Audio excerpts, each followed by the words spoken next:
Church bells ring in the Iraqi town of Bartella. It's a sound that hasn't been heard in more than 2 years. Bartella, once home to thousands of Assyrian Christians, emptied out in August 2014 when Islamic State took over as part of a lightning blitz across Iraq and neighboring Syria.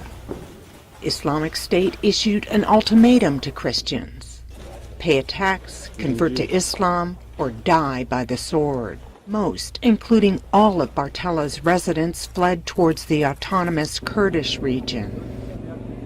Iraqi commanders say jihadists dispatched more than a dozen vehicle-borne IEDs against government forces in the span of a few hours Thursday. They left many more planted throughout the town's streets and buildings. It will be some time before people can come home. Bartella is a landscape of debris.